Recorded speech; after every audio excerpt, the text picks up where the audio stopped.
thank everyone for coming. This is our 41st Sunday Lava Salon. Nathan, you're going to talk, getting the Visionary of the Year Award. I want to get through a couple things. I want to get through a couple really boring logistical points first. My name is Richard. Thank you for coming. Kim, darling, will you take my keys? I'll take your phone as well, darling. Okay. I feel, whenever I see photos of me with my keys hanging off my belt, I feel like I'm still a sewer contractor. And then, not that I don't miss that, but you were and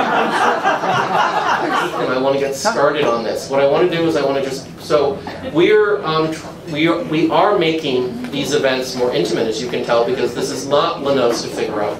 This is a much smaller space that I'm very happy with, and we're going to break this talk up into chunks. So you're going to talk for a bit, we're going to take a little break, and then we're going to present your award, and we're going to come back. Okay, we haven't forgotten about your Lava Visionary of the Year Award. And while I may, and I guess one last logistical thing, where's Dwayne Carlo Crumb, Lava Visionary of 2013? Right here. Raise your hand, everyone buying the ginger ale. That's right. That's right. He's holding court over there. So go ask him about... Actually, I'm holding one of the sliders is what I'm holding. Okay. Dwayne, I need you to tell us one fun-filled fact about a local high school football team. Okay. This is why he's Visionary of 2013. Can I do a college? Let me do a college. Okay? College. Go do a college. Yeah, do a college. You know, Pepperdine is... Do you want to come up and do this? Why don't you come up? Yeah, come on Mike. This is why I asked you. So give us one fun-filled fact about a local college team. Okay, I'm sure Richard asked me this because I know so many names of so many teams. Because usually name a high school. Actually, when I meet someone, I go, "What high school did you?" I was a high school. I always say I was a high school teacher. What high school did you go to? And they'll mention some place, and a lot of times I get it right. But what brings me up the other day is Pepperdine. You know, Pepperdine's the Waves, but you know, Pepperdine was actually in downtown originally. I'm sure you know that. I didn't know that. Yeah, so they were not out in Malibu. So the name Waves was actually sort of prophetic that they were the Waves before they ever went to Malibu. So that's one thing I can mention. Perfect. Well, thank you very much for Dwayne, thank you.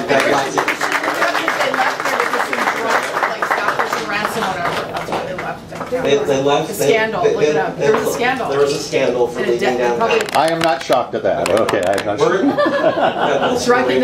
going to keep moving.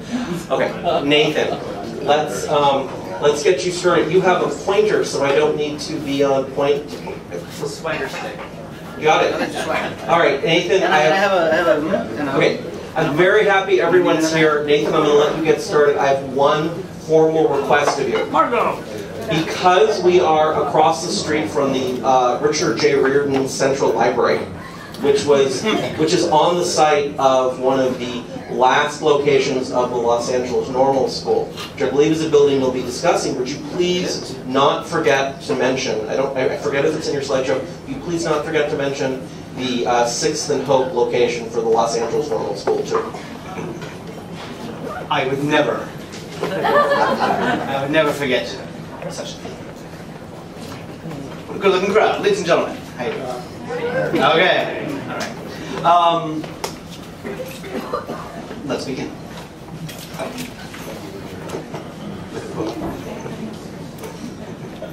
From the Santa Monica Outlook, February 2nd, 1887. It is stated that Mr. Andrew Carnegie has fully decided to build a Scotch castle near Crescent, Pennsylvania. And they actually, Scotch castle, quote. The conceit is a pleasant one at first thought, perhaps, and that it will be a well-constructed and picturesque building is altogether probable. It must be, so to speak, a historical fraud. Well, I love historical fraud, and that's what we're here to talk about today. We're going to talk about that. We're going to talk a lot about Arizona sandstone and Sesame brownstone. We're going to talk about more ashlar stone than you've ever wanted to hear about in your entire freaking life. You're going to go home and never think of it again, I promise you. But you're going to wake up screaming. It's going to be so much a part. So let's talk. It's a lot of talk today about LA and America in that peculiar, that wonderful time between, of course, the greatest of American times, between the Philadelphia Centennial Exposition of 76 and 93, right? The White City of 1893. Okay, because that was when, it was in 76 is when America looked at all these great products from Europe and they finally said, wow, we've been getting shortchanged. There's all this cool European stuff that we're getting all this shoddy stuff that honestly is just in bad taste. And the entire American consciousness changed in new and unusual ways. We're going to talk a little bit about that. But on a much smaller scale, in the microcosm that is Los Angeles, which is unique and particular and the most improbable place on earth, which we love so much. Let's see if I know how to do this here. Ha! Look at this. So we're going to talk about Los Angeles in the 80s. What are we doing? We're looking down first here, so... What's that font, Nathan?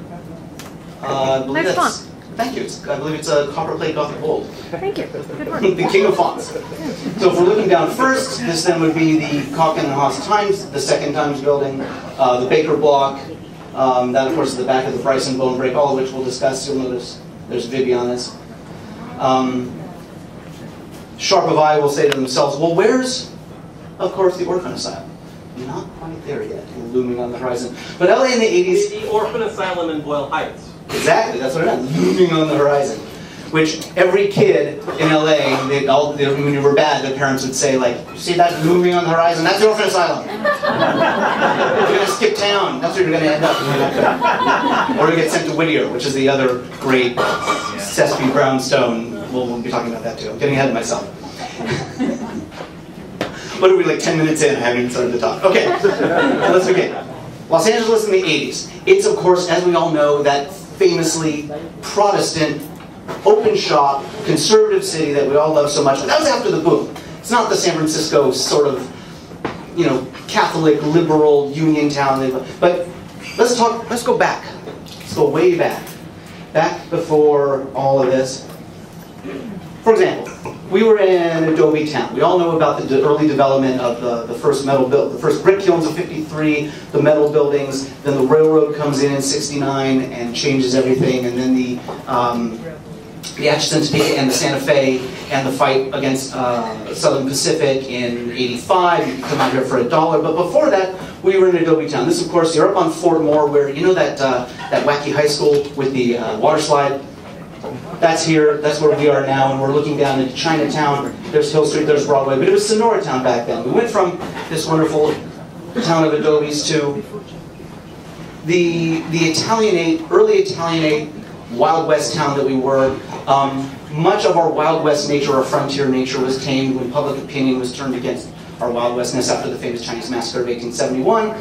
And you see this sort of wonderful Italianate, as I can see it, as sort of interpreted by simplified English Renaissance. Note the way the Palladian order is played with.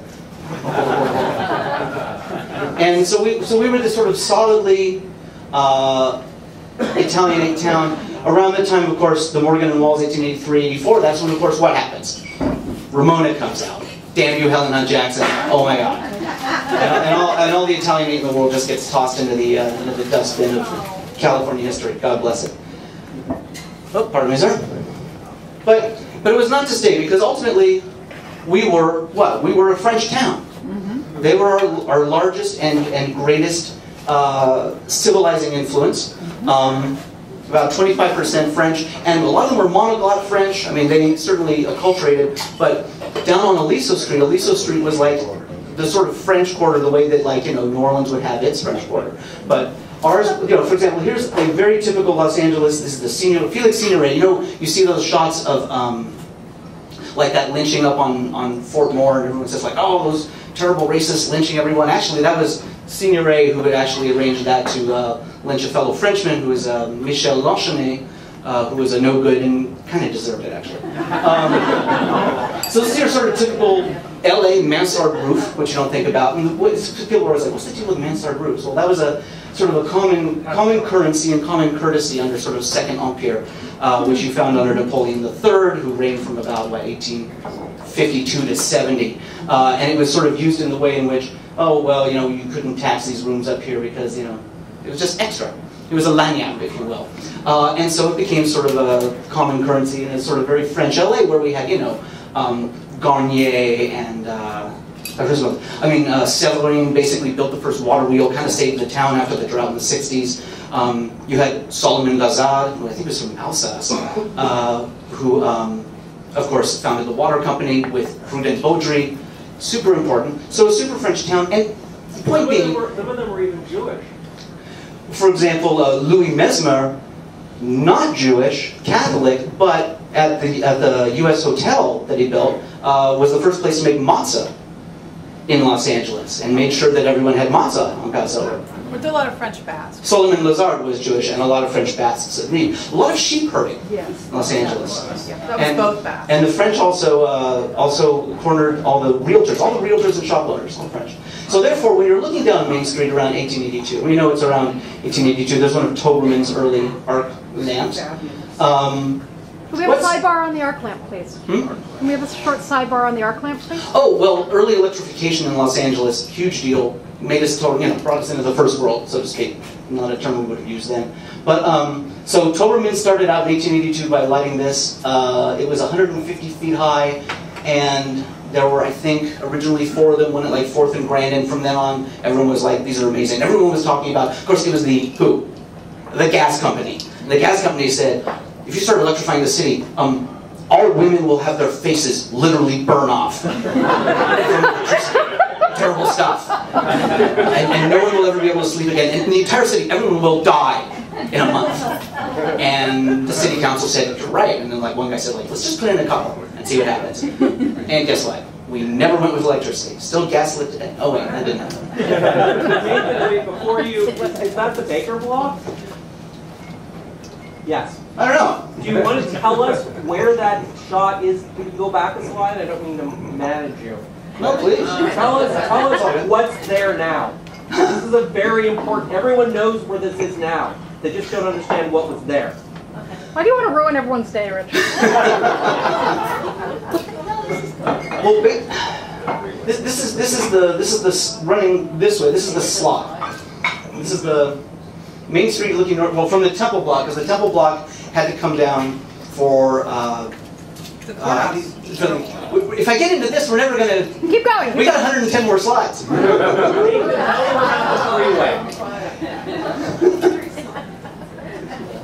I'm not... Be quiet. So the freeway basically comes right through here. This is an incredibly important building. It was all cast iron storefronts. Notice this wonderful concourse across the tripartite early. I mean, super early mansard, octagonal, the whole bit. And it actually stuck around all the way until about 1940, I'm going to say, until they realized that the freeway was going to come through. It was the Salvation Army was in it, and they just ran the freeway right through it. This is now, so the slot of the freeway is actually down about here. So if we were to put this back, it would be floating, some. So that's Maine, bordered by Arcadia and Aliso. Right. Right. Right there. Oh, and you know why that was such a big, awesome, crazy building? Because it was at Arcadia. For Arcadia Bandini, it was Robert Baker who built it. Baker was Arcadia Bandini's second husband, and he tore down Don Abel Stern's Palacio. Abel Stearns was Arcadia Bandini's first husband, and he was just like, oh, by the way, I took your woman, and now I'm going to tear down your pad, and I'm going to build the Baker block on top of it. And Don Abel Stearns was like, oh. And, so, and there's kind of story. So again, B.J. Reeve says, we're going to build this, Phillips block. But interestingly, note the bay windows. So it's all about, sort of establishing the crisis for identity, visual identity in Los Angeles in the 1880s, just as we're starting to have the boom. Actually, the boom sort of falls apart by 87, but you got to realize that this was under construction by, or drafted by 85, and then of course you start to see stuff like these bay windows, which is and again for the defrankification of Los Angeles. Damn you, Helen Hunt Jackson! So look at these magnificent mansard roofs out here in Pasadena. It burns in '95, and when they rebuild it on the same site, look at these lovely Mission towers. What do you think? So the San Francisco style, so to speak, for lack of a better term, again huge in Los Angeles because We just, you know, we didn't have anything better to do. No. The San Francisco style, the archetype, the totem of it all being the Palace Hotel by Gaynor in '73. Look at all those bay windows. And then, of course, so who's the king of the bay window style? Richard? Robert Brown Young. That's right. Woo! Robert Brown Young. Who, his first major commission, of course, right here, the Hollenbeck Hotel in 1882, its second in spring. With the first story, and then in 1888 he adds all the rest. That, of course, is the Westminster Hotel. Oh. I know, at 4th and Main. Yeah, 4th, thank you. Yeah, which is commissioned by O.T. Johnson. Oh, look, Robert Brown Young, that's right there. And the Wilson Block at 1st and Spring. So, and these sort of structures, and many like them, including, I mean, B.J. Reed was such a including something like the Callahan Block, which sort of includes, B.J. Reed was the guy that did that previous Phillips Block, so you see the sort of crazy towers that were going on, mixed in with this. So then what happens? Why the Richardsonian Romanesque explosion in Los Angeles? So the Romanesque revival, it becomes basically the go-to. And so let's talk about the Romanesque revival for a little bit, because it's a lot like, I see Romanesque, well, everyone sees Romanesque revival as a lot like hardcore pornography. Because remember what Justice Stewart said, Potter Stewart, right, in '64? He said, when he was presented on the bench at hardcore pornography, he's like, well, I can't define it, but I know it when I see it. And that's kind of the deal with like Richardsonian Romanesque. You can't really, if you ask someone on the street, be like, well, it's like, you know, well, you know, these are some of the strong picturesque massing. This is actually not a Los Angeles building. I purposely chose that just to sort of give you all a primer, because you're going to see a lot of stuff like this. These sort of recessed entrances with these lovely round arches and these arcades, and it's all about the rustication. It's all about that rich, varied, heavy, coarse ashlar stone. And where did it come from? Well, it came out of Germany with the Rundbogenstil, Heinrich Hübsch. They were just coming out of early 19th, late 18th century. There was this explosion of neo-Gothic in Germany, and they didn't feel like it really expressed the modern age, because it didn't have enough, like, they were just going into an industrial age, they were going into a hardcore German nationalist age, and they were like, you know what, and they didn't really feel that Gothic expressed that, and so they were going into these wonderful flattened surfaces, and they basically involved what became known as the Romanesque revival, because the Romanesque harkens back to these elements of 11th and 12th century church architecture as it existed. For example, Lombard, quote-unquote Lombard Gothic, as it's known as, later known as Romanesque, is a northern Italian 11th and 12th century, which is known for its round arches instead of the famous Gothic pointed arch, we'll find later. What does Rundbogenstil mean? Rundbogenstil, round arch style. Oh. See? German. Just means exactly what it sounds like. Easy to learn. So, yeah, so it of course comes over to America largely because what happens in the 1840s in America? It's filled with Germans, as we know. They bring it over, and a man named Robert Dale Owen writes a very influential book that basically argues that Greek temple architecture, as it existed in America in the mid-19th century, which was just everything is basically built as like a Greek temple at that point. He said, it's inappropriate. It doesn't work for our northern climes. You can't put stairs in properly. The fenestration isn't right. Those low-sloped roofs will carry too much weight load from snow. But the proper expression would be a sort of, you know, these higher pitched roofs, these towers, this the whole bit. They built the Smithsonian as such, and guess what happens? Huge explosion. Everyone loves it. Takes over the world.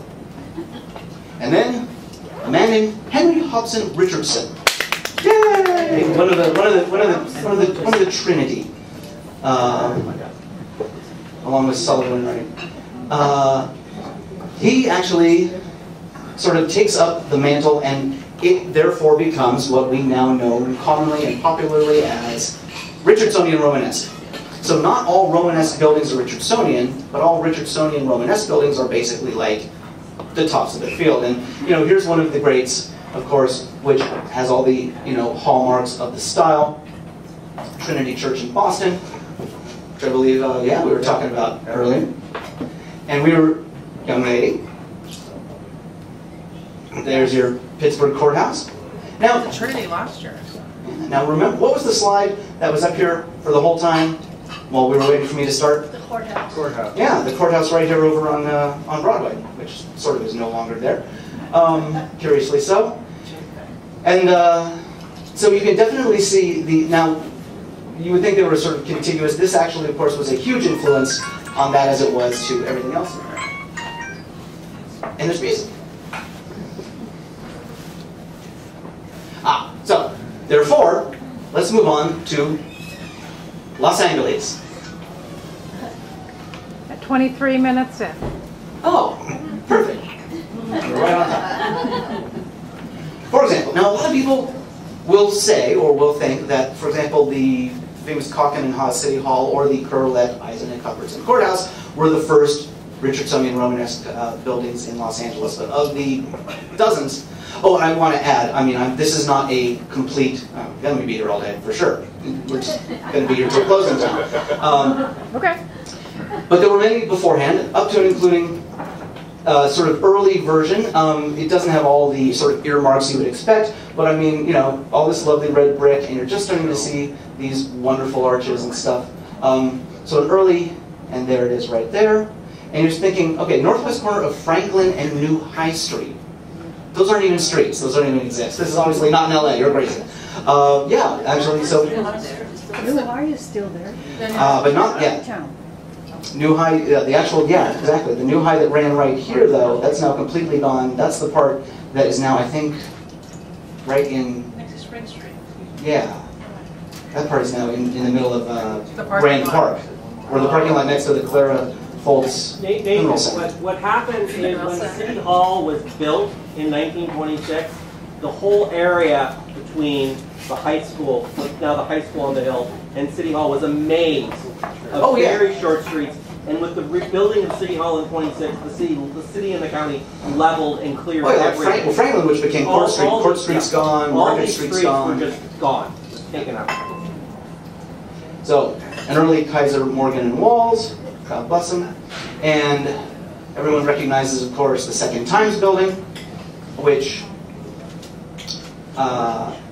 you see right there. It is added onto by John Krempel. And I want to add a little bit here. I hadn't really planned on this, but I think it's important since I just realized I was talking so much about the French earlier.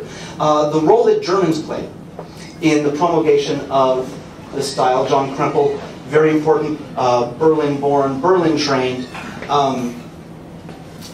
And we have so many Germans here today. So, you know, how can I not? Because Germans were incredibly important. Again, as I had said, so many Germans had come in the 1840s and brought the style, but also in Los Angeles,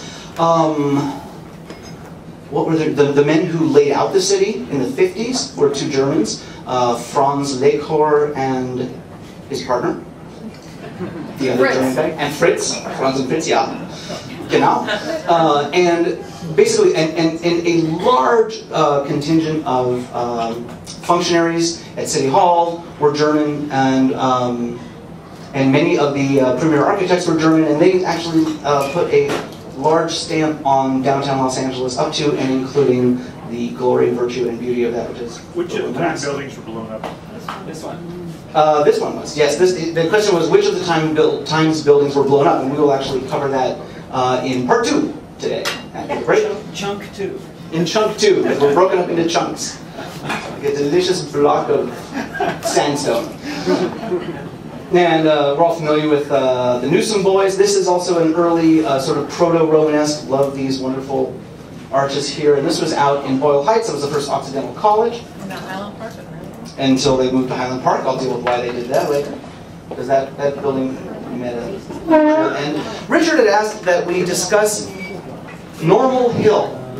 Because people think of Bunker Hill. There used to be, there was Normal Hill, and then Bunker Hill, and then Court Hill, and then the Fort Moore Hill, or Fort Hill as it's sometimes called. So Normal Hill was the first one because the State Normal School, which is this part, is the William Curlet part from 1881.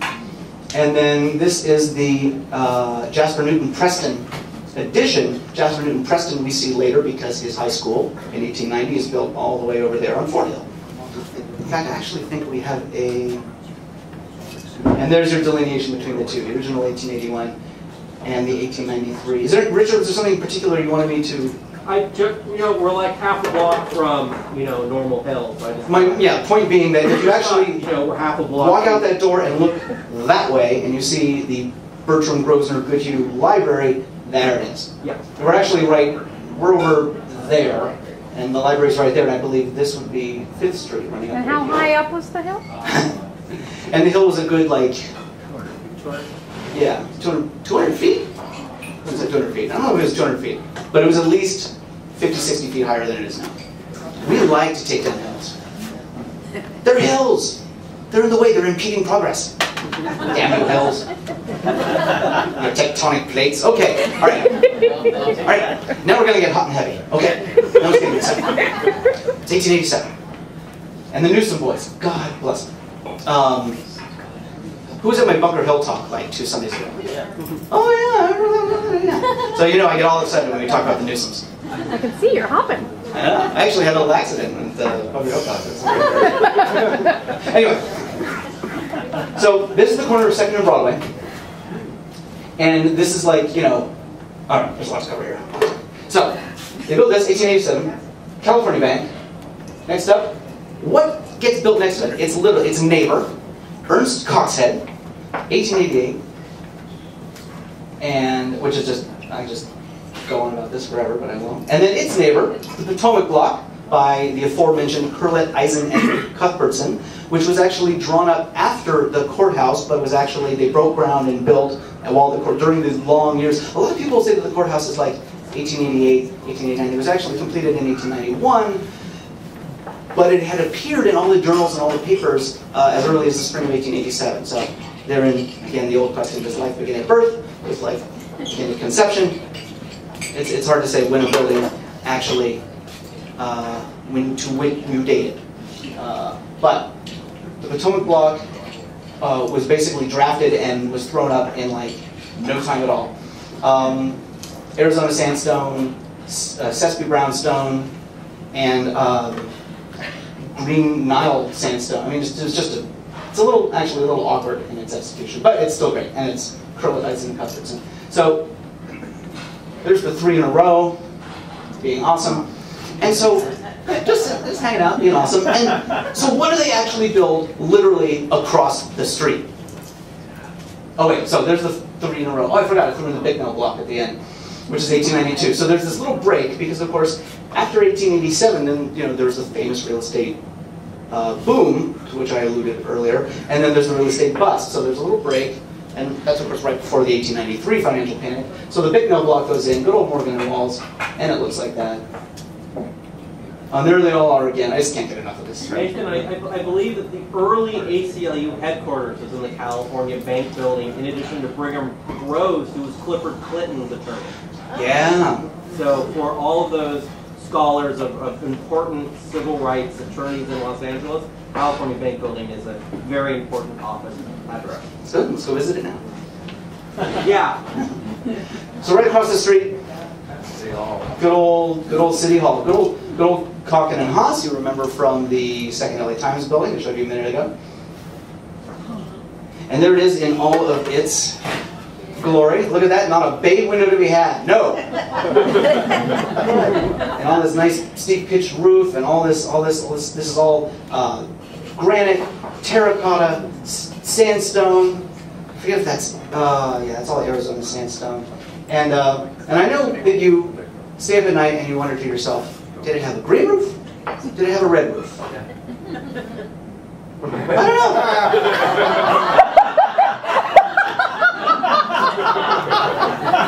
I don't know, and honestly, I think we're just never gonna know. And Nicole is, an archaeologist, has said, we're just gonna have to go do a site dig. Former archaeologist, so you gotta go find your tools. And we may find some tiles. It was actually tiled in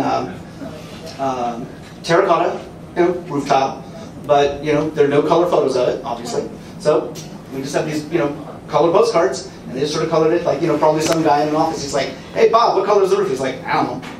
What color you got on your desk?" "Yes, sir." Is it possible it was some kind of copper-based thing that actually turned green over time? No. Because contemporary accounts of its opening strictly mention it being a terracotta rooftop, which means it would have been fired as its color. But the use of copper, there was actually quite a lot of copper being used. Well, these postcards were colored by somebody who never saw it, was in some other place in the country. That's true. Actually, the funny thing is, not even in this country sometimes. A lot of the postcards were done in Germany. That's right. Again with the Germans. Red, green, colored blindness. Or they were colorblind. And you probably also ask yourself, did it have these wonderful little gargoyles up there? And the answer is yes, of course it did. So, because it's a civic building, how can it not have, monsters spitting at you? And so my point being, you have to imagine yourself walking down the street, it's like 1889, and imagine the polychromatic visage to which you are presented in this wonderful world of granite, this polished granite, and sandstone, this rough-hewn sandstone, the terracotta being used to accent, and the Sespe brownstone, and the red sandstone, and the Nile green, and just what a magnificent world it was. For example, and then the courthouse is built. So the importance of towers. This is actually taken from on top of the Broadway tunnel. So you've got to figure that the high school tower is also. We're going to see that in a second. Here, so we're just going to cruise around. We're just going to go chronologically on some of the other buildings that were built. The Los Angeles Theater, later known, I believe, as the Lyceum. And if you think these theaters all have like 20 names, of course. My Captain and Burton, and well, we'll get there later. Okay, so and there you see the Bryson bone break block, which is there. And it was funny. I was actually on. I'm going to interrupt you again just to give people a sense.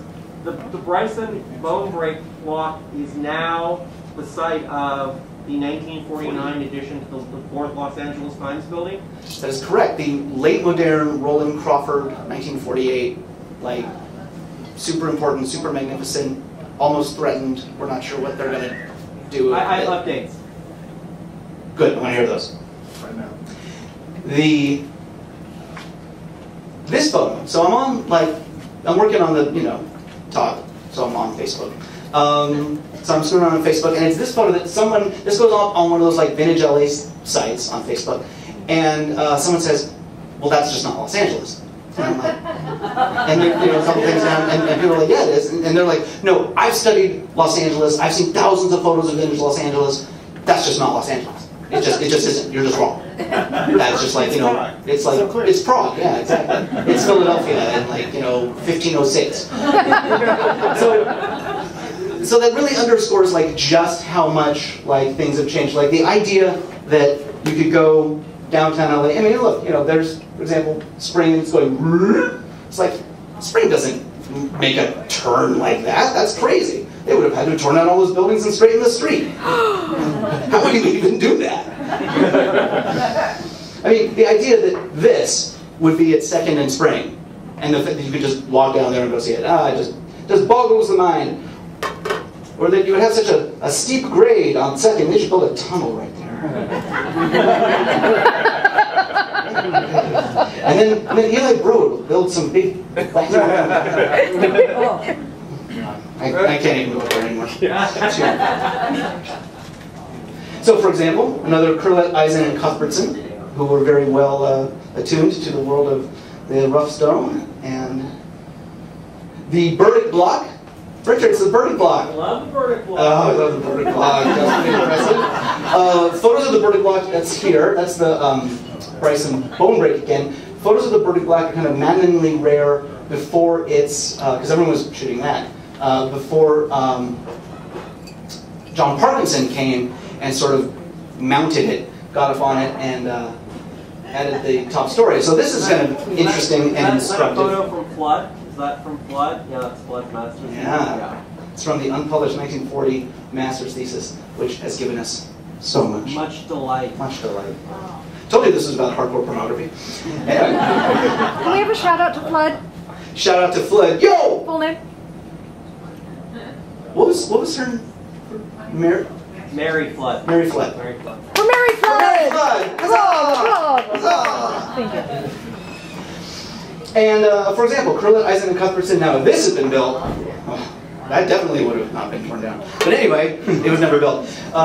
Again, with the 1888 downturn, they break the ground, put in the cornerstone, and Freeman, of course, is the founder of Inglewood. This was actually going to become a satellite campus for USC. It never quite happens, but fantastic drawings. But they did actually build this, which is the Mark Sibley Severance residence, right near Severance Street, where like Senator Hunt lived.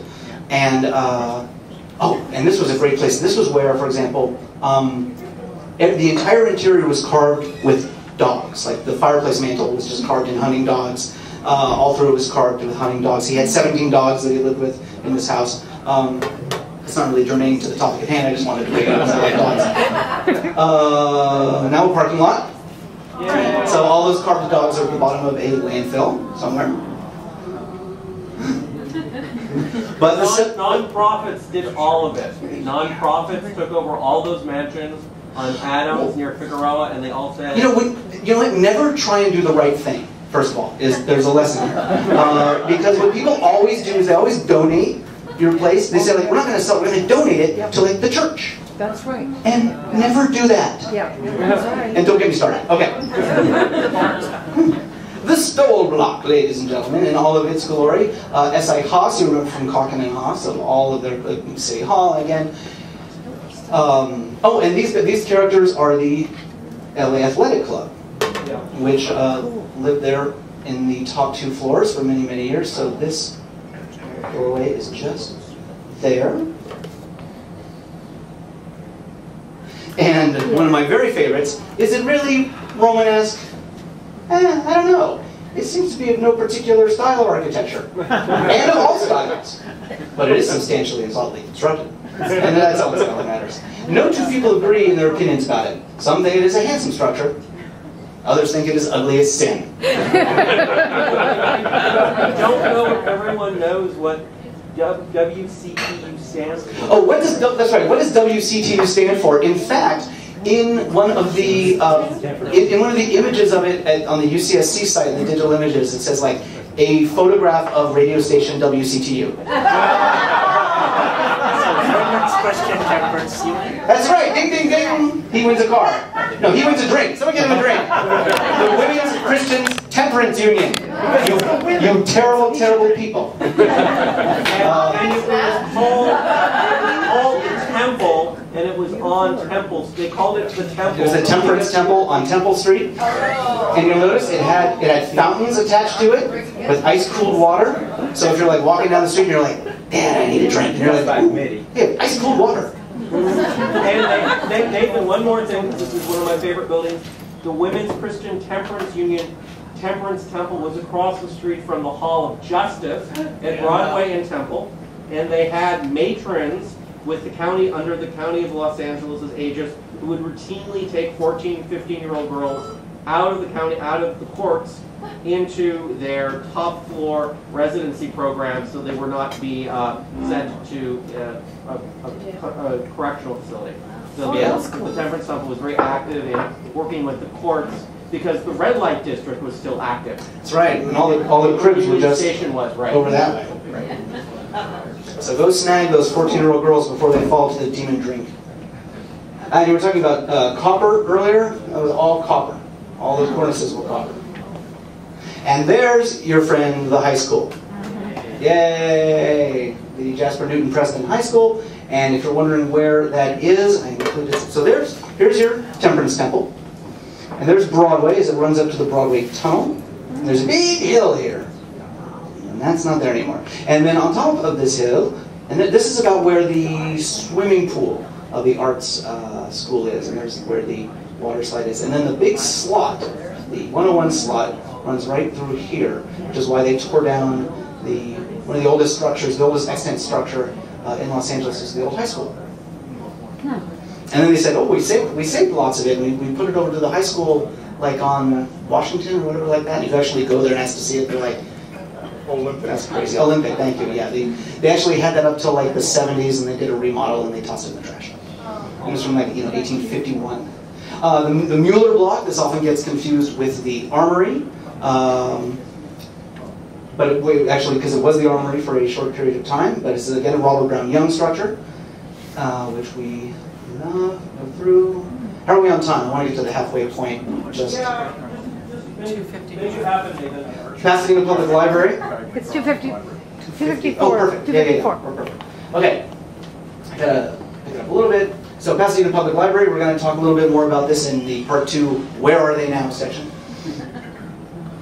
And then finally the courthouse opens in all of its glory. This is the Broadway side. This is the, I guess you could kind of call it the Spring Street side, even though it kind of opened onto New High Street, with Franklin running this way. And this, of course, was the outside elevator. And the outside elevator took you up to your marriage licenses. And that's why it's like very romantic to right up there. It was like the honeymoon elevator. No, it's adorable. So you can definitely see the Allegheny County Courthouse influence there. So Nathan, what's there now? That is the Clara Foltz Shortridge. First Shortridge lawyer in Foltz. LA County, woman lawyer. First woman lawyer in LA County. But the real people call it CCB. They call it Never CCB, calls yo. it. The criminal Courts building. building. No one calls it court, unless you're a juror, maybe. If you're, okay, you know what? This doesn't mean anything to these people. If you're familiar with the big building that looks like an air conditioner from like 1966, that's that. That's the big air conditioner building. Although, if you go off in the corner, Yes, indeed. and you follow the smell of urine, because that's our windows pee, there's a little gray granite block, because it was all granite down around here. You're like, why isn't it red sandstone? Because it's from the granite part down here, and it says 1888. Temple and Spring. Right at Temple and Spring, and that's the cornerstone. So they saved the cornerstone from the original. They saved the cornerstone, and you'll see it has a little square opening on the top, and you can actually go visit the former contents of that at the Seaver Center at the Natural History Museum. There's like all sorts of cute little things in there. And Nathan, what did I tell you about 3 weeks ago which changed your life with the courthouse? It's part 2. We'll get to that. Okay. That's in part 2. Okay, good. Totally came out. Los Angeles Orphan Asylum, Boyle at Whittier, which actually was called Stevenson at the time, and again, Curlett, Eisen, and Cuthbertson. This is the one you would see, just to give you an idea. So here we are looking down 3rd. So obviously you've got, everybody knows what that is, right? No, you don't, because you only looked at the inside. That's the Bradbury. Nobody cares about the poor exterior of the Bradbury. I care about the crenellation on top of the Bradbury. I do too. We gotta get that back. We're gonna- And that, of course, is the Stimson block, and there's our old friend, the City Hall, and that right there, at the tip of my Hell is for children. head is for children. Little lives become such a mess. And that's looming in the distance, and that's just what a monster this sucker was. God bless it. But not as big as that, which is the Whittier State School. And if you were bad, you, quote, go to Whittier. And everybody knew what that meant. And then whenever somebody escaped from Whittier, like, they shut down the whole, like, town. Is that where Nellis is? Yeah, that's Fred Nellis. Same. Yup. Recently shuttered, and we worry that apparently they're going to build like 6,000 units of housing, and that's part 2. Robert Brown Young, not a style that we'd associate with him, but when he did it well. Whoops.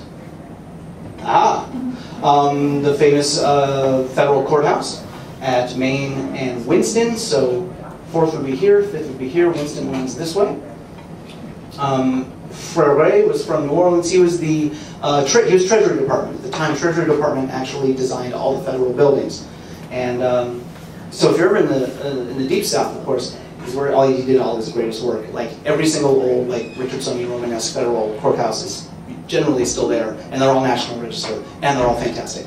And Frere was a genius.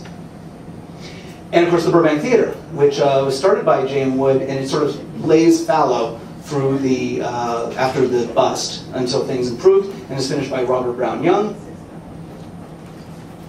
And this has a very interesting history afterwards. We'll talk about it in part 2. And the Turnverein, yeah, natürlich. The Turnverein block, which of course this is Turnerhalle over here, which in 1919 they went out. About 1919 they went out and shipped off. There was some anti-German sentiment at the time. These are the Turners? Yes, that's exactly correct. There was the Concordia and the Twin. They became one big group, and they actually moved from here to. They had a giant place down on Mortuary Row in Washington, which they eventually lost because they mismanaged it. But yeah, and then they became the Turners. They changed it to have sort of a more Anglo-sounding name. Queen can do it, they can. It is, exactly. Again by Krempel, and this wonderful, lovely, oh my God, magnificent. Well, I'm going to tell you what became of this. And the famous Keller block, with which you are likely familiar. Carroll H. Brown, 1893. And what's Carroll H. Brown doing? Well, building stuff from Mr. Simpson. Which is one of the, it's just an endlessly fascinating structure, because, I mean, you're working in, the sandstone idiom with the rounded arch, but it's also got this sort of, it's also sort of this amalgam of like the Queen Anne and the Romanesque with this classically sort of tripartite Beaux-Arts formulation. Just a fascinating structure. T.D. Simpson leaves home at 14 to go work in like a lumber camp, and then in like Muskegon, and does well and comes out and says, I'm not going to retire, and just starts building crazy stuff. We're going to talk more about, for example, what he built for his own pad. And so those are some of the major guys chronologically. There's just tons more. Willard block, I believe, is B.J. Reeve, because Reeve talks about, who did the Phillips block, Reeve talks about doing a Stimson block. Willard was actually T.D. Stimson's son. And it's a little awkward. I don't know what's going on quite here with the coming out of the... Anyway, the Willard block is great, but remains a bit of a mystery. And there's all these, there's just hundreds of these things. These little weird mysteries. How many buildings are there in this style in Los Angeles? There's the Olfhausen block is one I literally found this morning as I was leaving the house, and I was like, oh hell. But it was too late to actually update the PowerPoint. So how many do you think? There's a little guy that was, and then I found a little picture of it that's an Arnold Highland image, and an earlier image from when they were checking out the courthouse. At this point, of the major canon, like 50. Wow. Yeah. And most of them are just like this, like totally forgotten. A lot of them just sort of like, you glimpse in these little images. It's like, what the heck is this? Yeah. And I just have never, there's this lovely little like sort of bay window job and a couple of these little Italianates sprinkled around, and then like this guy, and they just got to do a lot more work on it. What's there now, Nathan? That's police head. That's the new LAPD headquarters. Is that right? That's looking north from 2nd. Yeah, I guess that's right. Yeah. Well, that's Caltrans. I was going to say it's either Caltrans or the new don't call it Parker Center. No. No, we didn't do that. And then, somebody actually asked me, it's like, are you going to put the Legrand station on there with Santa Fe? And I was like, well, probably not, but I just had to because, let's face it, we just want to look at cool things. And this is one of the greatest, and it's all, it's all red brick, but what's there now? It's really more of a Moorish Santa Fe. Peanut stand. What's there now? Let's see. That's where one Santa Fe is. That's one Santa Fe, right? That's an improvement. Mm-hmm. And so it's a little late in the game. I mean, the Romanesque had actually started, fading nationally as part of the sort of like common vernacular. But Charles L. Strange, who's just a genius, and this is one of the best downtown. I just love everything about it. I love this central podium. I love the way this sort of like Palladian window is used. I love the way it relates to the site. Is really well handled, and just the sort of clarity of it all, and the fenestration. This is the old police station, and this has an interesting history as to what happens to that. This is me sort of plugging like stick around for part 2. And of course the Masonic Temple by Bradbury and Ferris, who are best known for some of the most amazing residential, actually did this. And you look at this, and again, which is why it's so important to actually go visit these things in person. which I'll cover again a little later, and how hard that is to do. But I mean, this looks all sort of dingy and spooky. We have to remember, this is all salmon-colored pressed brick, and this lovely sort of beige terracotta, and it must have actually been really quite beautiful. And this was lost to the subway terminal building, of course, so it didn't stick around too long. And out in San Bernardino, they got hot and heavy for it too.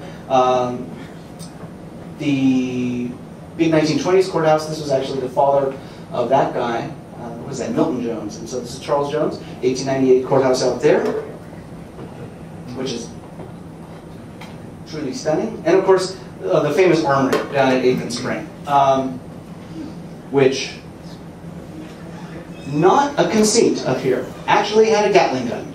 That's how it was. So it was actually built as an actual armory. And you know, what I loved about this sort of time too is that this was actually the this mix of military and civilian that you just don't see anymore, because it had like shops and then it had like, you know, soldiers, and they're just living together, and Gatling guns and like, you know, a tailor. And it was totally genius. No bars. And then what? No bars. It was mixed. She asked, was there a bar in it? I would hope so. I mean, soldiers need to get their drink on. And then there's a long, exciting story about what happens to this too, including like, you know, taxi dances and stuff like that. I know. And then Charles Strange, the man who brought us LA Central, brings us the Orange County Courthouse, which we know and love so much. Which is still there, Nick. Yeah, that's large in our part too.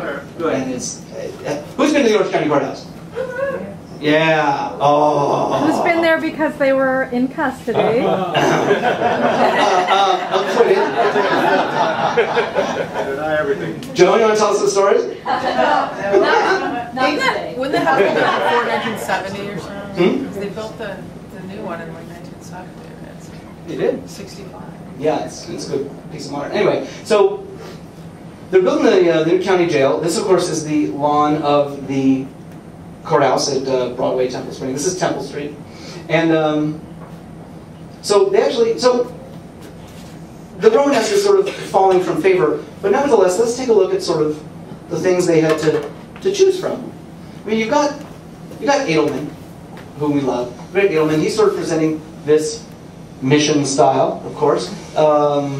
There's Folk. He's sort of got this wonderful, I don't know what that is. It's like a, you know, medieval turrets. It's actually a defensible jail, which is really cool. And this is Burnham, not Daniel Burnham, but Burnham, this is Franklin Burnham, and he's doing full sort of a colonial, classical deal. I mean, so for all these different entries, and there were many, many more, I mean, they still felt that the Romanesque was appropriate for downtown Los Angeles. The city supervisors did. And God bless them for it. And some other sort of late entries into the medium. San Bernardino, again, this wonderful county jail with these, you know, this sort of crenellated parapet. And much later, of course, you'll see stuff where they pushed not as heavily rusticated and wacky, but a great Paul Williams. This is more in the sort of vein of the Lombard Romanesque, that early Romanesque, the 11th century, early 12th century, Northern Italian. And it's, if you've never been inside, you should go inside. This is magnificent. It's on 20-something. 24th. Is it 24th? We're about to take a break, right, Nathan? Yeah. It's like, They may have it's renamed it. yeah, I think it's near Adams. And then, of course, yeah, we're going to take a break in a little bit. And then, of course, something like Royce Hall, which is another sort of Lombard Gothic. Allison, of course, stealing mightily from the Abbey of St. Ambrosium, which is, of course, a Milanese 12th century church. And it shows. So what became of it all? Well, stick around for part 2.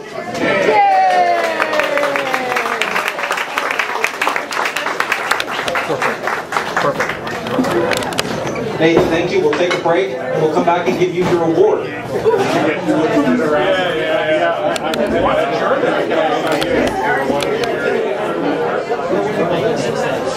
What?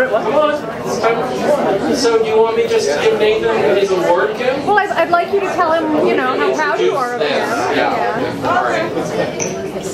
So, okay. Tell them the brains about what swagger takes.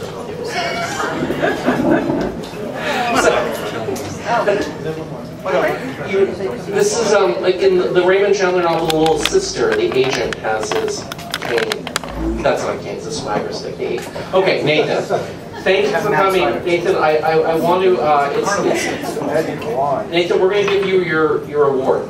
Okay, we've named you Lava Visionary of 2015, and this is a very important position. Dwayne Carlo Crum is the Lava Visionary of 2013. I don't know where Mark Chevalier is. He was Lava Visionary 2014, but he'll turn up. He'll walk in as you're ending. So Nathan, this is an award to acknowledge your visionary status, your good work so far, your vision, your work ahead. You and I have done a lot. You and I met in Gothic architecture class at UC Santa Cruz back in 1987, and Kim, of course, refused to take that class because the professor, Virginia Jensen, said if you turn in a paper with one single spelling error, I'll turn it back to you. And Kim just began your career with Jasper as of not actually having to attend class, but just writing papers and having Jasper sign documents that he turned into the Yes, office. I said this woman is incredibly uptight, and it's not going to be any fun at all to take a class with someone who not only says she'll return your paper, but will return it unread. What happened? Okay. What happened, Richard, as you continued to work with her? So Nathan and I, of course, wait, if I may. He's still alive. We continued to work with Virginia Jansen because she had really awesome black leather boots and black leather driving. Right. So Nathan and I continued to fetishize our female instructor, which of course we were genetically engineered to do, and it led to no end of trouble in the course of our undergraduate career. And one could argue that there was no end of trouble. So, but it all started back in Gothic architecture. So I'm glad that we're here talking. What? She kept you from getting your degree. She did keep me from getting my It was degree. for your own good. That's another story. That's another story. Black boots were worth it. Was there a writing prop? And she told you about Jean Bonnet. Okay, Nathan, this is your Lava Visionary of the Year award.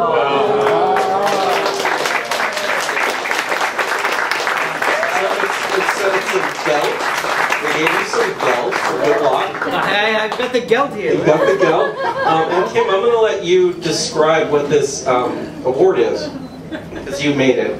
It has been composed of artifacts various and sundry. You can put the gelt in your pocket. Yes, as you'll see, you have a triumphal figure, and she's very curvy, and she doesn't wear black boots, but I hope you like her. And it does, what does it say, Nathan? Can you read it to us? Why, it says, Nathan Marsak, Lava Visionary of Year, Visionary of Year 2015, and then in little but angry looking letters, finish your Bunker Hill book! Exclamation mark. And it has a little family of porcelain pigs. Because what trophy doesn't have a family of porcelain pigs? A pond. Who are, wait, it's porcelain pigs holding, well, they also look angry, holding a... There's blood dripping off their... Yeah. So are they cannibal pigs? Yeah. Or zombie pigs? Or are they just... I don't know. They just ate Virginia Jansen. These pigs are going to help you finish your Bunker Hill book. So put it on your desk and get to work, and we love you. Oh.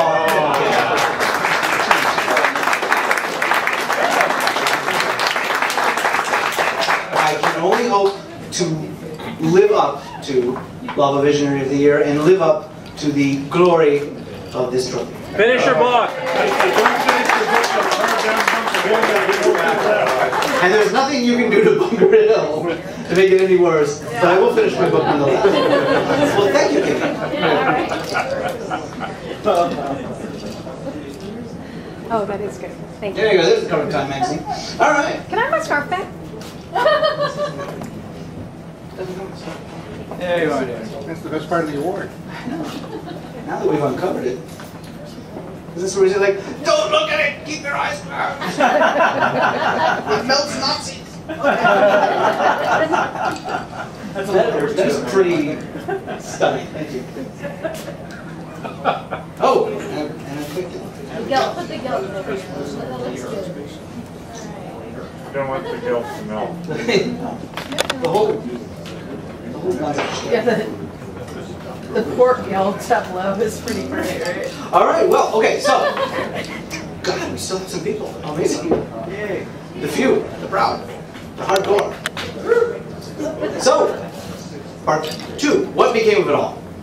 You ask. Good question. Let me gather my thoughts for a minute. How do we approach this? I kind of forgot what I did. Right. Oh, right. Oh, this is good. Oh, you guys are so lucky. And now I begin as Lava Visionary of the Year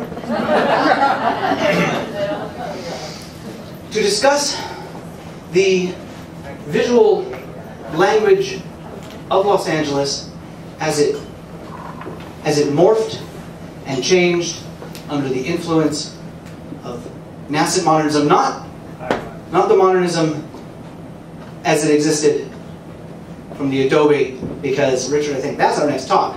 Yeah. Is the endemic modernism of Los Angeles as it came from the Adobe vernacular. But from the type of Sullivan-esque building that was beginning to occur, this is Robert Brown Young and the influence of Sullivan on him with this verticality and this sort of horticultural giga. Okay, more importantly, just across the street from this was Hotel Grey by Louis Bourgeois. Bourgeois was a student of Sullivan. If anyone here is familiar with Louis Sullivan, he was an incredibly important skyscraper architect out of Chicago.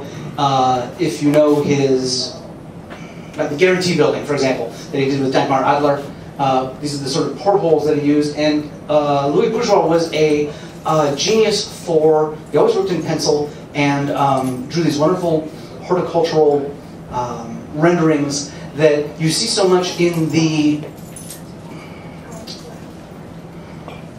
sort of transcendental nature of what Sullivan was doing. Sullivan was very much a child of the transcendent.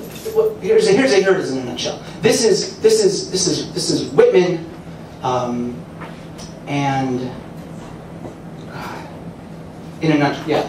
I just can't even start. I'm formulating an entire other talk now about the relationship of Los Angeles and Sullivan, and that's also really good. But you're seeing Emerson and Whitman brought to Los Angeles under Sullivan, and it started to change the landscape, and it started to make Los Angeles look rather dowdy, or at least the Romanesque Los Angeles look dowdy.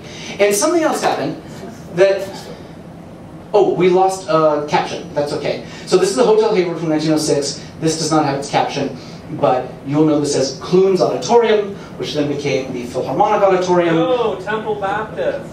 And then got a clean lighting by Claude Bielman and became Temple Baptist. No, always was. Well, it always was Temple Baptist, but Hazard's Pavilion, it's a long story.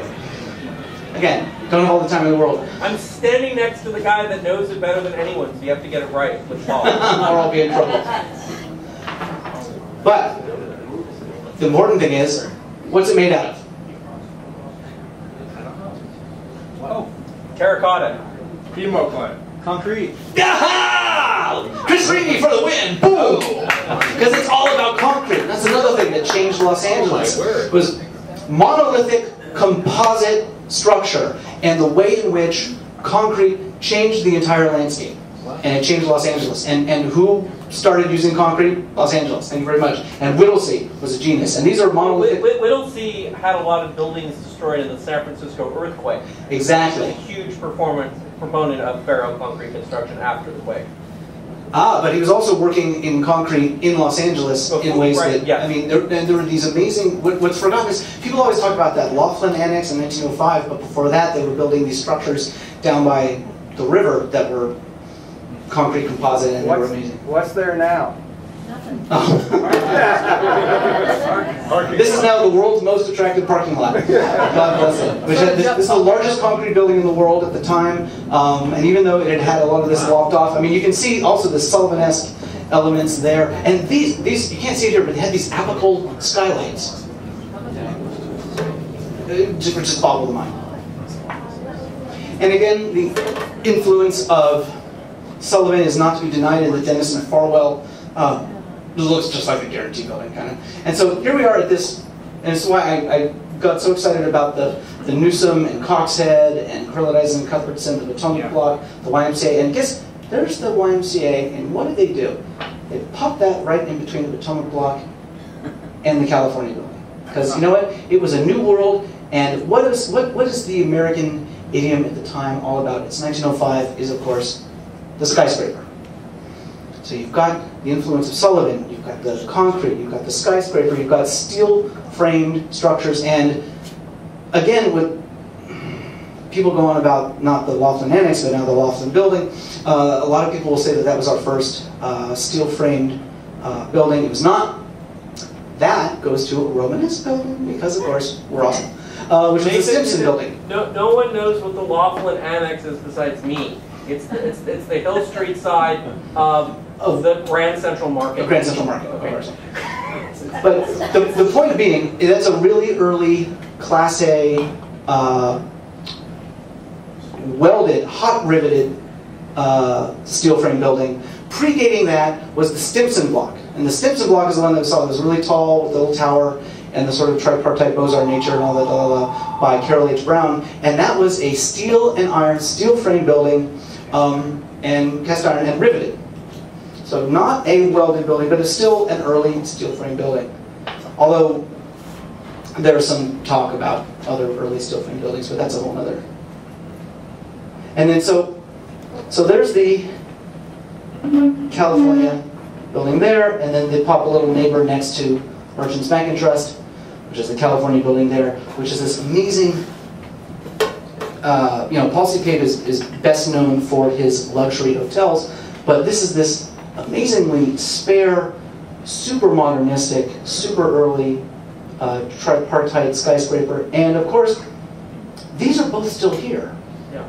Nobody knows that, because they were skinned in like about 1962, 3, 4, in this completely ridiculous, apparently if you go up to the top of the old Farmers and Merchants, of the Merchants Trust, I'm sorry, you can see the insides of these portholes. Wow. So in theory, you can take the skin off. Yeah. Yeah.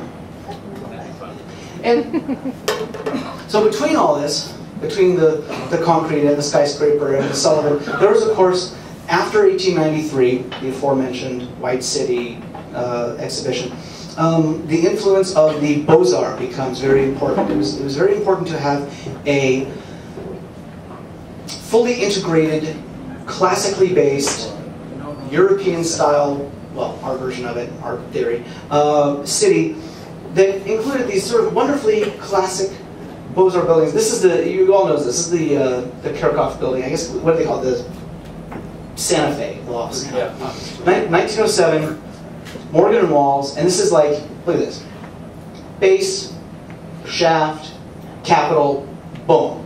That's it. This is as good as a Beaux-Arts building gets, and this is great. It's all, the white glazed pressed brick, and all the little swag and garland, little fleur-de-lis, all the little sort of Eggendard gewgaws that we know and love for Beaux-Arts.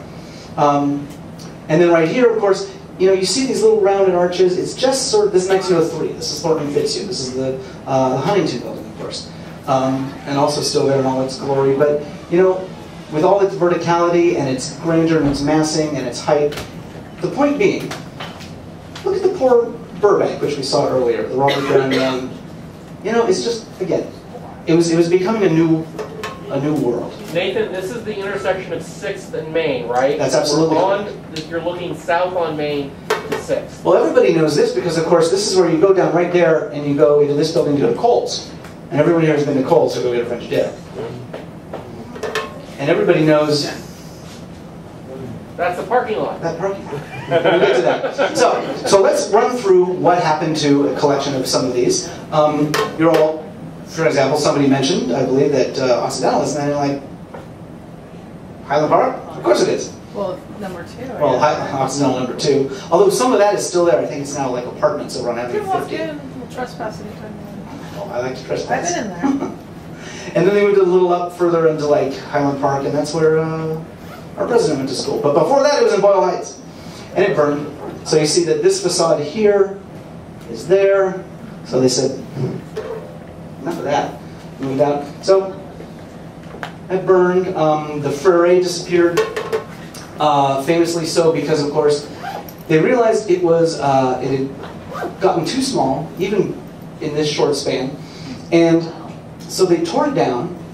They appropriated a bunch of money to build the new federal courthouse and post office on this spot, and of course, everyone around them, all the landowners, were like, "Yeah, no, because they were going to enlarge it." And they're like, "Yeah, we're not going to sell for less than X." And they were like, "We didn't appropriate enough money." So it's funny. It actually stood like this for 8 years.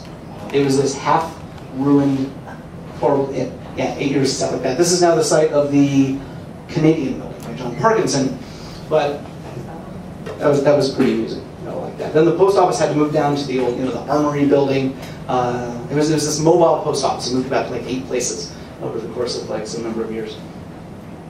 And someone mentioned, is that the one that blew up? Why, yes. There is our Second Times building, and this is what happens when the sort of Occupy of the day went and decided, if you're going to, there's nothing more pro-labor than burning 21 laborers alive. So that's what they decided to do. And then, of course, Krempel comes back, and they didn't best of that until they did it again on Wall Street in 1920, and then I think they got like 50 people. And then they built this guy, which was bomb-proof. And this is the one that we thought, or I guess this is the one that we thought that we might have found the footings of when they started putting in the park. Turned out it was just a 50s parking garage. What are you going to do? But it was fun, wasn't it? It was fun. Now, I don't know, I have something of a fetish for this building. What are you going to do? My fetishes are many, but they usually involve boots. Now though. So what are these guys doing? They're at an auction, and they want to go up in here, and they want to buy some of this stuff. Because it's 1928, and that was the end of that. Because they sold it, the city sold it, and they sold it to whoever was going to pay them the most money. God bless them, but they sold it to the Globe Wrecking Company. So it says marble for sale. You just scratch the marble and sell it off, and that's now, anyone can guess? A parking lot. And in theory, the Globe Wrecking Company made their money back on, just the piping and the porcelain sinks and stuff like that. Let's hope they did, huh? Yeah. I mean, I can't even begin to tell you when you read the contemporary accounts of this structure, these are the council chambers, 32-foot ceilings, all frescoed. And these were these massive stained glass windows that they had imported from New York. I mean, just the full-page things they ran at the Times, just endlessly going on about the materials and the care. I mean, this was a serious building, and brought in under budget. God bless Cox and Hollis. But anyway. And then what happened to and I'm going chronologically, by the way, so that was 1929. And then in 1930, good old Spring Street gets extended. This is Buena Vista, which I guess at this point had become Justicia, in any event. So there it is. There's our friend the courthouse. And this is where Spring Street was going to get lengthened and strengthened. And that was the end of our friend the city jail.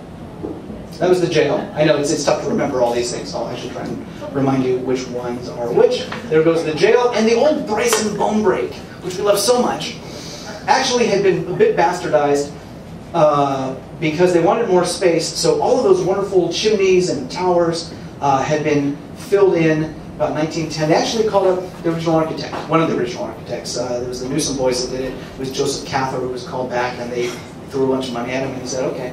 So it was not quite as interesting a building, but it was still pretty magnificent. I mean, the tales of the materials used there, again, the marble, like 52 different kinds of marble, 8 kinds of sandstone, the whole thing, pretty unbelievable. But that's demolition fencing. 1934, something had happened in 1933, which some of you may know, that was not really conducive to, not that any of these could have been, saved or not, but anyway, there was a quake, it was deemed unsafe, and they took it down, and it sat as a parking lot for 14 years until, again, the Roland Crawford Times building, because the Times would have been right there, la-da-da. And, of course, what's interesting here is, this is not a picture of the demolition. What had happened was, it was 1932, and one of these little bits from up here just sort of fell off and landed into, one of the judge's chambers through the roof. And so they were like, okay, that's kind of falling down. So these little guys there and this and here, they were just sort of lopped off. And but it still looks well, still looks good. It looks 1932. Then the quake happens in 33, and it's deemed unsafe. And honestly, after building something like this, it was kind of thought to be old-fashioned. It was a bit of an embarrassment. I mean, in the super sexy Art Deco streamlined 30s, you got to look at something like this. I mean, they hadn't found an appreciation for this stuff yet. I mean, come on, it was guys in Miami moving in the 70s who were like, oh my God, Art Deco, and that story goes on and on and on. It's only just when they finally started tearing it down that people start to go, hey, wait a minute, and then they say like the last 3. So these are photos of the 1936 demolition thereof, and that goes away, as does the high school.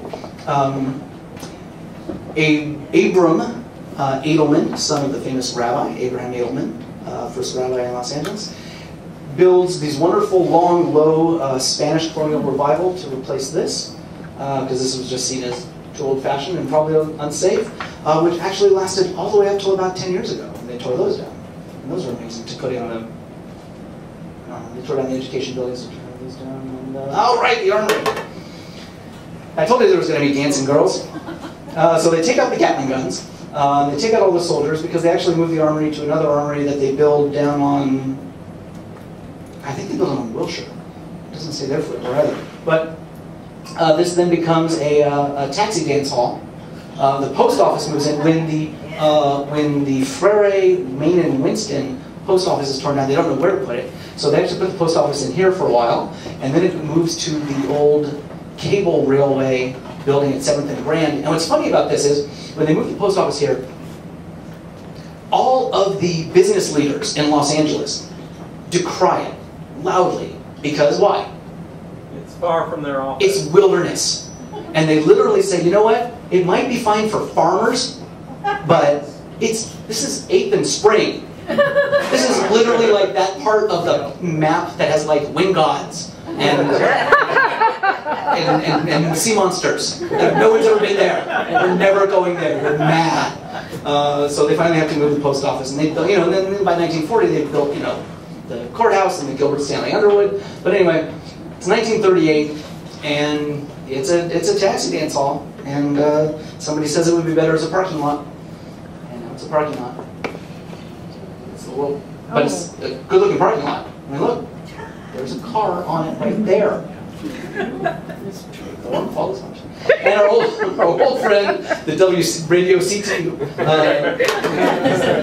after the 33 quake, they cleaned it up and took it down to that. Look at the ad. A maestro of misery. That radio station is depressing. No, it's a depressing radio station. And there's a drugstore. And there's a drugstore, so you can get drugs. Just don't. Who keeps unplugging this? Yeah. That's great. Is the little green light come on? Yeah. Go ahead. Oh, hold on. I got it. Yeah, do the Plug it in. Turn up the gas. Okay. I'm gonna put some more coal in it. Okay. A maestro of misery. That's what it says on my business card.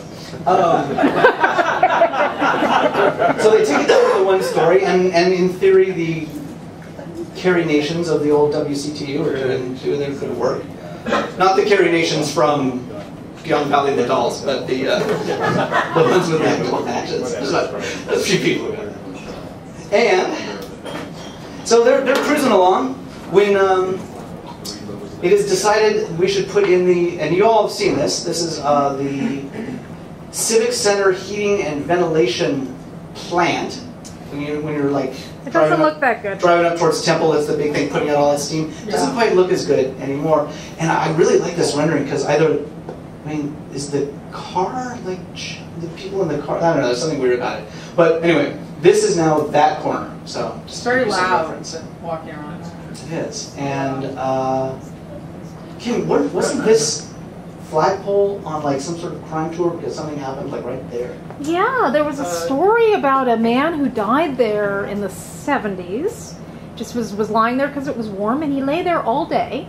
And the body was found, and the coroner said, "Oh, this is a very decayed body. It's obviously been there quite a while." And all the business people who'd been walking by who were interviewed said, "Oh, no, there was no human being there. Why, that man must have just arrived." Because nobody cared. Nobody cared. So there was a guy who was laying there rotting. You know that happened to William Frawley? Aww. Yeah, that's true. On Hollywood Boulevard, Fred Marks. They just sort of sat down and leaned against and they left him there because everyone figured... Drunk? He was an old steam bum. What are you going to do? Anyway, so that's the end of WCTU. But actually, if you go to their pad they're on Kingsley now. Yeah. They have an old Victorian house. You can see the cornerstone. It's a craftsman bungalow, Nathan. Yeah, the WCTU. You make an appointment? It's a craftsman bungalow. I don't know if you have to make an appointment. You have to make an appointment. You have to make an appointment. Not to view the cornerstone, which can be seen from the street. Or if you just jump over the fence in the middle of the If you want to see their automata, which bangs the cymbals for sobriety, you have to make an appointment. Okay. Okay, apparently I have to make an appointment because they have automatons that bang cymbals, which will eventually run amok and kill them all. Robots do. Warning. And, Here's a good one. And we all are familiar with our friend, the old, the Harry Ridgway Pasadena Public Library. So, note the tree growing through the middle of or in front, bisecting there. Huh? Nah. What is that? What intersection is that, Nathan? That's a Memorial Park at Raymond and whatever. Walnut and Raymond? Yeah, because it's where the barbecue, Hutch's barbecue. Back to now Central Library. Yeah. Is a residue of the original Central Library. So this is the original library, which by the mid-20s they realized was too small. So the library had actually moved out by 27, and it had become a patriotic hall. All of the local patriotic, the DAR and the Sun Parade, all those guys, were all in here, and everything was all fine and good until the quake, which I can't believe went all the way up into Pasadena and started messing with this, because this actually stuck around to 54, but it was deemed unsafe, not seismically fit, and come on, it's Pasadena. You can fix it up. It's a magnificent, magnificent structure. And so, but they left us with that. Well, that was a hotbed of urban renewal, and I think we just didn't want to look at it. Again. It's now a park. And well, actually, she says it's now a park, but it was always a park because the park stretches always there. And if you look at the pictures of the library itself, it had this lovely pond. I mean, the library was always part of the park. It was. But did they move it? Library Because park. that little remnant seems awfully close to the corner. No, they moved nothing. This is exactly exactly it. See, that's why I pointed out the tree. The tree is in the exact same. These two trees are in the exact same spot. The stairs and the little columns, those are the same. Yeah. See, stairs, columns. Then and now.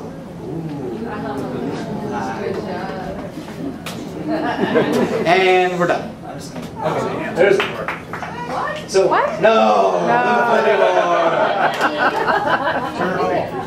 And there's the turn hall. There's the Turnverein, and which went through a number of incarnations as movie palaces. Most saliently, I think the Regal Theater, and then it became a gym for some quantity of time. What is that? What is it? I didn't get your... Well, this is the Turnverein. This is the old German social hall where they would all get together and do gymnastics. I thought it was gymnastics. Yeah, they did gymnastics. They're very big on their gymnastics. Yes, first crowd, then gymnastics. That's right. I can, yeah, they like marching around and doing stuff. Okay. And lots of lederhosen and dirndls. Yeah. And black boots. And black boots. Exactly.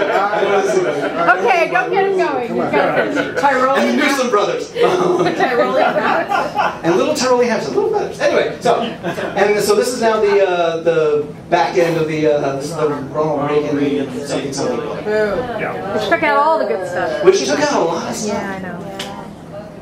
And they had to move, then they decided that the Union Rescue Mission was too close. And the Union Rescue Mission was They wanted to revitalize Spring Street, so they made the Union Rescue Mission move. So they sent the Union Rescue Mission down to like St. Peter.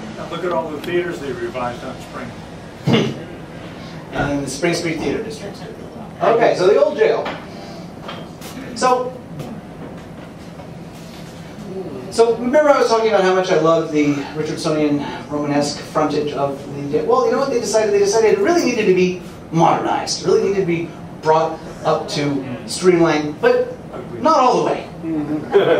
Just so it's sort of like, you know, you've got your streamline in my Romanesque. You've got your Romanesque in my streamline. But they taste great together. And they went on like this for some time until such time as it was time to go away. So you'll recognize the then and later then. So there's the then and the then. So you see there's the little window of the Denison Farwell Moorcliffe there, and there's the Moorcliffe there just to get your bearings. And this entire block became the California State Building by Stanton and Stockwell, which then itself was torn down and sat as a pit for Lake Schwarzenegger? 10 years now. And is now the skeleton going up of the new federal court building. Yes, sir. I don't know if you'll know this, but was that jail used as one of the locations in the LA Noire video game? Yes. Very much so, yes. This is part of the LA Noire video game. That's actually, when you begin the game, that's where you start. And then you walk out of there. And so it's actually very well rendered. Is that the building that's going up diagonal from City Hall? Is that the one? Yeah. That's correct. This is the building that's, so the LA Times is here, and that's the big skeleton going up there, and then City Hall is there. Yeah. Hey, I think you just mentioned that there is a whole video of you explaining LA Noire then and now on the Essex YouTube channel. That's true, and to learn more about LA Noire and its relationship to correct and incorrect old LA, the video game, there is like a 2-hour video of on YouTube. Yours truly on the YouTube of me making with the spiel all about LA Noire. The video. Watch it now. Let's watch it now. And the wonderful old the orphan asylum. There's this long road that ran up to the orphan asylum, and that road started right here. This is Boyle, this is Whittier, and that's a 7th. And there's this long road, and then it sat on this great promontory right here. It's an L-shaped building. It went like that. Wow. Wow. Looked out over the whole, so downtown is over there. And, Is there like a little piece of it somewhere? well, you know what? Let's go out there and dig. We'll find a little Chris piece of Nichols, it. I think, said in like Secret LA a month or two ago, there's a piece of it. I could be wrong. Something in Boyle Heights had it. Something in Boyle Heights has a piece. And I think it was the orphan center. No, there's a piece of the old Richard. There's like a bell tower in a shop. No, the bell tower on Whittier Boulevard is the other orphanage. There was a smaller orphanage at 4th and Evergreen, and it's Little Sisters of the Poor. Little Sisters of the Poor. Oh, that survives. No, everything is. From what I understand, everything is gone. Oh yeah, these were the what are they called? The Godskis. They were the St. Vincent de Paul gals, and they built this, and then it was gone. Actually, and this was not. And you would think, okay, this was probably like earthquake damage and stuff like that. No. It was the 6th Street extension. They were blasting to put 6th Street in. They were doing the extension, and the blasting was so over the top that it actually weakened all the foundations over here, and they started making all the children sleep in the basement for fear that the thing was going to come down. That's the worst place to put them. You know, they really didn't think they could stay. Come on, they're just orphans. That was McLaren Hall? I mean, what followed this? Was it McLaren? What followed that? Or Oh, I don't know. was it McLaren? Sorry. Oh, no problem. We're running Well, I late. don't know what they did with the buildings after that. I assume they put them in the mines. Nathan, I think we should get up to City Terrace Park, because I think we're running short on time. We're running short on time, we're getting there. Enough of the old questions. Yes, Except about Fred C. Mills, Youth Correctional Facility, which you mentioned earlier. And here is that Robert Brown Young structure, which would have been about yay. And this is now all going away, except for a couple of the two earliest buildings, which are here and there, which the city has decided after a long fight we have to save, and the rest of it is going to become a giant. Unclear. It may be saved. It may be saved. Maybe saved. Anyway, but after 113 years, it did finally close. A lot of filming goes on. Where is this at? What streets are these? It's in Whittier. It's in Whittier Boulevard at. I forgot. And the train tracks. And the train tracks. Or what used to be train tracks. So, what happened with a great deal of these, again, this is the old Willard block, is that so much of it just fell into vaster states of disrepair. And when that happened, as the taxi dance halls moved in, so to speak, you just see these things start to go downhill, and that's when the demolition fencing starts going up. And one by one, I mean, basically, with a lot of these smaller buildings, there's no mention of them disappearing anywhere, ever. They just, you start to see them fall, and you just start looking in the old pictures. You just start to see, oh look, there's a parking lot. One that did make the newspapers. It's kind of too small to actually see. There's a woman who actually talks about, like, the old Sam Cooke uniforms was in here, and she talks about, we've been here for 60 years. We made all of the Keystone Cops uniforms. We've got all the Keystone Cops uniforms, and now they're kicking us out. We don't know where to go. Why? Because they needed a parking lot. And the building was in pretty, I mean, the owners of this building always took like beautiful care of it, and someone decided we needed another surface lot downtown. And it was arguably, if this was still there, it would be a destination spot for like all and sundry. And one of the great, great blows to downtown. And of course the Burbank Theater, which we all love, because it got a streamlining, much like our friend the police station. And the B-U-R-B-A-N-K just became B-U-R, and then they just added last. Because if you actually spell it correctly with the Q, would have been too many letters. So and so this was taken about 1974, because it was definitely taken in 1974, because this is demo fencing. And Nathan, who was discovered at the Burbank Theater amongst other people? Tempest Storm. I was going to say like Ball of Fire, Betty Rowland. No, Betty Rowland started at the Follies. At the Follies. The Burbank became the new Follies, and when they moved the Follies to the new Follies, Lillian Hunt then discovered Tempest Storm. Lily St. Cyr? Lily St. Cyr, yeah. So the Burbank, or the Dreamland, was probably one of the most important spots for burlesque in the West Coast. It was hugely. Oh wow. Yeah. And so that was, all the great dancers danced there, and Lillian Hunt managed all of them, and in addition to managing. And Phil, without a mention to. Does that say Roxy at the bottom left? At the bottom left of the burlesque? Yeah, it does. Yeah. Roxy. What that connotes, I cannot say. So, just to wrap up, let's say you wanted to. There's got to be something in Stone Sands. It can't all have been wiped from the planet, like some sort of dirty stain on a countertop. So what remains? What's this? What's going on? What's happening? Well, you certainly go to the Keller block, which we love. I mean, in 1966, this parapet with the crenellation was removed. It was all painted, it had been painted white long before that. And eventually, it was returned to its former glory. So, God bless Santa Monica and their good works. And their lovely cast iron storefronts. And they've got these great little things on the bottom, these big pieces of cast iron that say, like, Llewellyn Iron Works. It does my heart good. What street's that? That's right on the 3rd Street Promenade. That's like 3rd and Broadway. Broadway and 3rd, right across from the Santa Monica Place Mall. Right across from the Santa Monica Place Mall, which used to be where, like, the Opera House was. I mean, there was Oh, this is, I should mention, that's Carroll H. Brown, and it was a huge, hugely important structure, really put Salon on the map. I wouldn't really call this Romanesque in the strictest sense of the term, but it's red. You know, it's red. Just go visit it. It's cool. And also, where is it? Where is it, Nathan? Mariachi Plaza. Mariachi Plaza is right here. It's in Boyle Heights. But I wanted to bring it up because much like the Keller block, it had lost its top, and then I think it was like Richard Barron Architects. Yeah.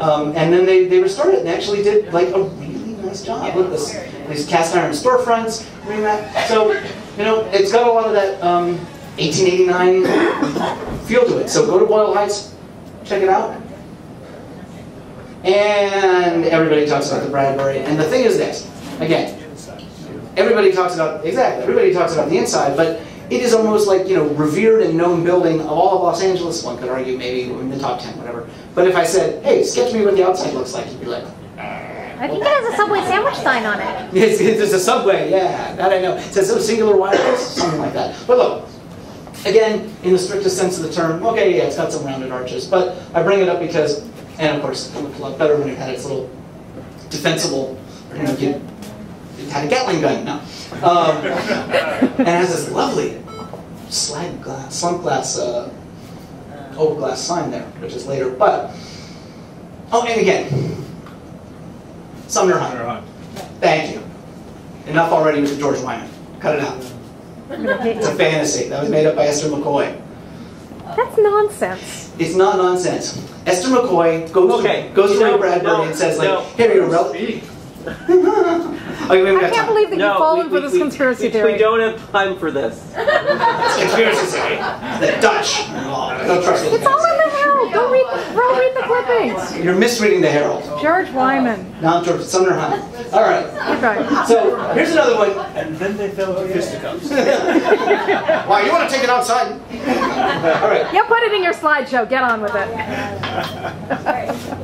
So come next month to the Sumner Hunt George Wyman fight. All right. That's right. Now, as you can see, same structure, missing some of the tall bits, but actually moved brick by brick, stone by stone, down the street a few blocks. And if that doesn't prove that these buildings can be saved and taken care of and moved down the street, I mean, nothing does. Because the entire thing moved down the street.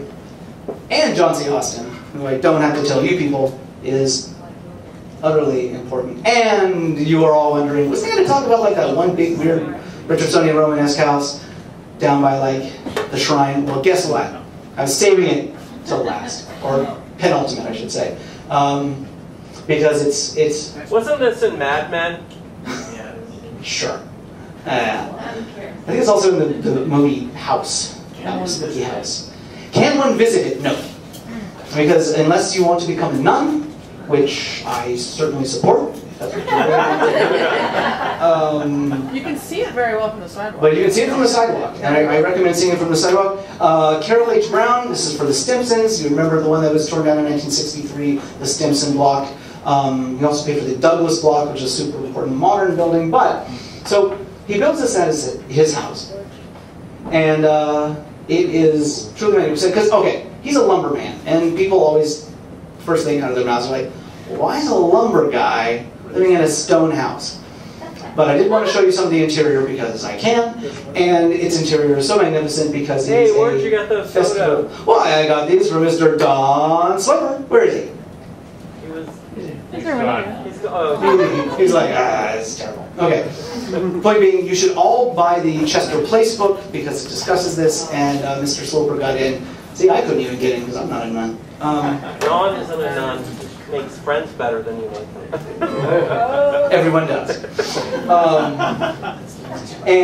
So each room is done in a different type of wood. The doors are super thick because either side of the door has to be a different kind of wood so that it matches the room into which it opens. The newel posts are super crazy. I have a ton of slides. I didn't actually include them all for time, but even the newel posts of the stairs going up to the servants' quarters are like highly carved because, you know, servants deserve awesome wood too. Yeah, it's pretty unbelievable. And the art glass is unbelievable. And and so on and so forth. But some remains of the grandeur and glory of back in the day, you can actually get up and touch and lick and kiss. Not that I did. Oh, there's another time. Oh wait, yes, unbelievable. Some of you have been, many of you have not. I had not, until Richard told me to go. This tower, which was there, story goes, it was actually removed by the Board of Supervisors after the quake, because the city engineers came up and said, tower is absolutely fine. Like, it's not unsafe whatsoever. And the Board of Supervisors said, and I got this straight from like the county archivist, so I know it's true. The Board of Supervisors said, but it's old. It makes the building look really old-fashioned. And until we actually build a new place, like, we got to tear it down. So they tore down the tower. But the building itself is as good as you're ever going to get without actually going back to like Allegheny County or someplace like that. And it's pretty unbelievable because it's an actual museum, and it actually, you can walk and talk just like you would or could have back in the LA courthouse, the Crowlett, Eisen, and Cuthbertson, which is shockingly lacking in interior photographs. So, I would advise you go because it is a festival of pleasure unknown to man. It should be actually made illegal. And it has these wonderful, this is like an entire courthouse with all sorts of wonderful, carved scales of justice and things like that. So it's a museum? And it's a museum, and it's free. And you can get married there. Because it's still an active courthouse, but only in very small ways and bits. And the parts that you should refrain from licking because they taste weird, allegedly, are the, so in 1891, whatever, in 1888, 91, this is all quarried, it goes into Temple Broadway, and is torn down in 1936, at which point they take it to Terrace Park. City Terrace Park. City Terrace Park. Which is Whittier and Rowan, basically, in unincorporated East Los Angeles. Correct? And boy, were we excited when we found those, Nathan. Near house. What? Near Christmas. Go visit Crystals. And what they build out of it is truly just wonderful. Just everything about it just makes your heart sing and your spirit soar. Oh, thank you. My pleasure, of course. Thank you. Thank you.